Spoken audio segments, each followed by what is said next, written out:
membawakan materi mengenai mengevaluasi fungsi-fungsi manajemen berbasis sekolah. Do you remember when it was like September? Love was changing our minds, tender, while chasing the clouds away. Our hearts were ringing in the key that souls were singing as we danced in the night. Remember how the stars roll the night away.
Dulu kita masih remaja,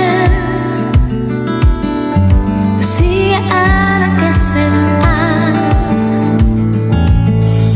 Di sekolah kita. Saya akan menjelaskan materi mengenai mengevaluasi pelaksanaan dan pengawasan manajemen berbasis sekolah atau MBS. Evaluasi ini terbagi menjadi 3. Yang pertama, pelaksanaan program pembelajaran. Yang kedua, pengawasan atau monitoring. Dan yang ketiga, pengendalian mutu pendidikan.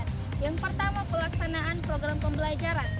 Ini menjelaskan bahwa pelaksanaan itu merujuk pada bagaimana sekolah menjalankan rencana yang telah dibuat, khususnya dalam proses belajar dan mengajar. Dalam MBS, guru, kepala sekolah, dan komite sekolah berperan penting dalam mengimplementasikan kurikulum, memastikan ketersediaan fasilitas, serta memastikan keterlibatan siswa dalam belajar. Dalam pelaksanaan evaluasi ini dapat dilihat dengan apakah tujuannya tercapai, apakah metodenya sesuai, dan apakah sumber dayanya dimanfaatkan secara efektif. Kedua, pengawasan atau monitoring. Pengawasan bertujuan untuk memastikan kegiatan berjalan sesuai rencana dan mencapai standar yang telah ditetapkan. Dalam MBS, pengawasan ini dilakukan oleh berbagai pihak seperti kepala sekolah, guru, dan komite sekolah. Evaluasi terhadap pengawasan mencakup penilaian terhadap mekanisme monitoring, penilaian hasil, dan tindak lanjut terhadap masalah atau hambatan yang muncul dalam pelaksanaan pembelajaran. Baik, dalam poin ketiga, pengendalian mutu dalam MBS perlu dilakukan cara, yaitu mengukur hasil belajar siswa, memonitor kinerja guru, dan melakukan kegiatan pembelajaran secara efektif. Di mana penilaian ini bertujuan agar mutu pendidikan selalu terjaga atau bahkan meningkat. Dan dalam evaluasi perlu diperhatikan efektivitas mekanisme pengendalian mutu. Contohnya yaitu nilai rapor, survei, penilaian siswa dan orang tua, serta melakukan tindak lanjut perbaikan.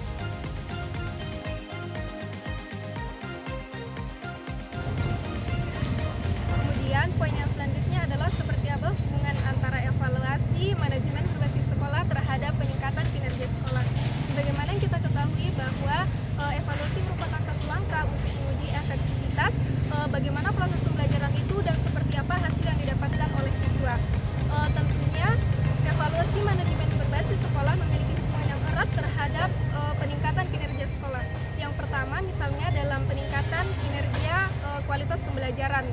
Dalam hal ini manajemen berbasis sekolah dapat memberikan informasi terkait hal-hal yang menjadi kekurangan kekurangan ataupun kelebihan dari proses pembelajaran. Dengan adanya informasi ini, tentunya pihak sekolah dapat mengevaluasi dan meningkatkan kembali hal-hal yang diperlukan, misalnya dalam metode pembelajaran maupun dalam proses bahan ajar pembelajaran. Kemudian yang selanjutnya adalah dalam bidang penentuan kebijakan dan strategi, di mana manajemen berbasis sekolah berperan dalam menentukan kebijakan apa yang lebih cocok dan strategi apa yang lebih efektif digunakan untuk mencapai tujuan pendidikan. Berikutnya, saya melanjutkan materi selanjutnya. Akuntabilisasi dan transparansi. Evaluasi juga berfungsi untuk memastikan akuntabilitas sekolah terhadap orang tua dan masyarakat. Dengan menunjukkan hasil yang dicapai, sekolah dapat membantu kepercayaan dan dukungan dari pemantau kepentingan. Peningkatan hasil dari belajar siswa. Melalui evaluasi, guru dapat mengidentifikasi siswa yang membutuhkan bantuan tambahan dan merancang interaksi yang tepat sehingga berkontribusi pada peningkatan hasil belajar secara keseluruhan. Secara keseluruhan, evaluasi dalam MBS bukan hanya sekedar alat ukur, tetapi juga merupakan hasil proses berkelanjutan yang mendukung perbaikan dan peningkatan kualitas pendidikan di sekolah. Tetapkan standar dan target. Evaluasi dapat membantu menetapkan standar dan target yang ingin dicapai oleh sekolah dalam hal kinerja, kualitas belajar siswa, maupun hasil belajar siswa.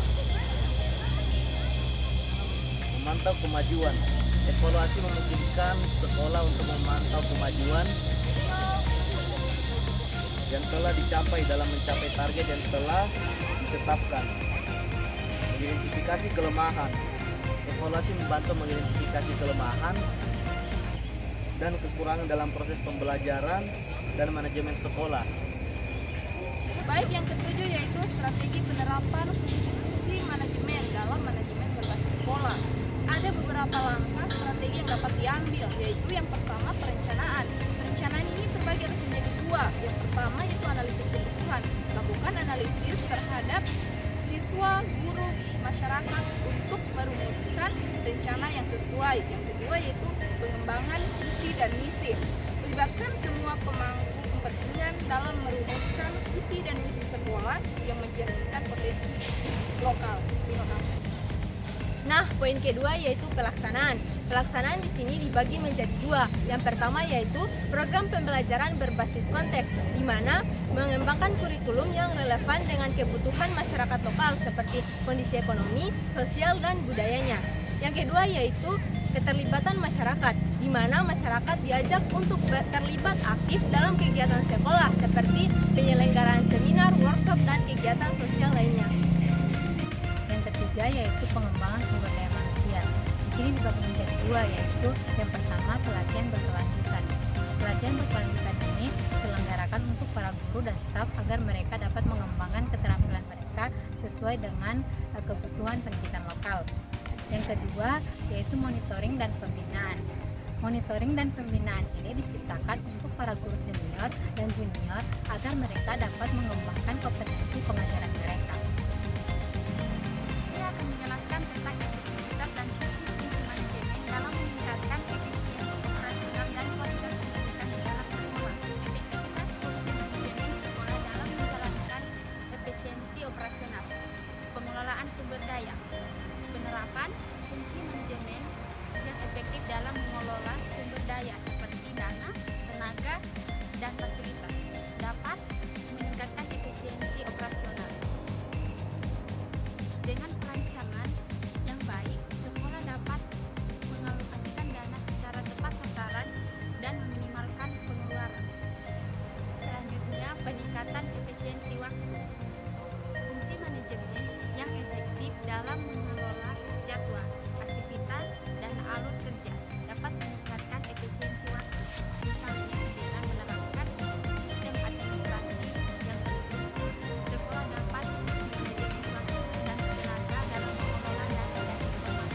baik penilaian efektivitas fungsi manajemen dalam meningkatkan efisiensi operasional. Yang ketiga yaitu dapat dilihat dari optimalisasi penggunaan teknologi, yang dimana penggunaan teknologi yang tepat sasaran dalam proses pembelajaran dan administrasi seperti penerapan sistem informasi sekolah atau yang disingkat dengan SIS dapat membantu dalam mengolah data siswa, nilai dan juga jadwal pembelajaran. Nah, adapun penilaian yang keempat dapat dilihat dari bagaimana sekolah mengelola resiko yang ada untuk meminimalisir terjadinya gangguan operasional. Adapun efektivitas kualitas manajemen dalam meningkatkan kualitas pendidikan, yaitu yang pertama adalah peningkatan kualitas pembelajaran. Nah, kualitas pembelajaran yang dimaksud ini adalah dengan menerapkan fungsi manajemen yang efektif dalam merencanakan dan melaksanakan proses pembelajaran. Contohnya dengan cara menerapkan kurikulum yang relevan dan metode pembelajaran yang efektif.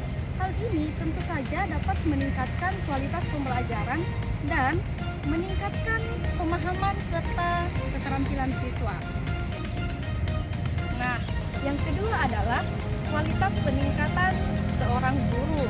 Peningkatan kualitas seorang guru yang dimaksud di sini adalah dengan menerapkan fungsi manajemen yang efektif dalam pengembangan sumber daya manusia, khususnya kepada seorang guru. Contohnya dengan memberikan pelatihan dan kesempatan pengembangan profesional, tentu sekolah dapat meningkatkan kualitas pendidikan dan motivasi serta guru yang kompeten. Baik, di sini saya akan melanjutkan mengenai efektivitas fungsi manajemen dalam meningkatkan kualitas pendidikan.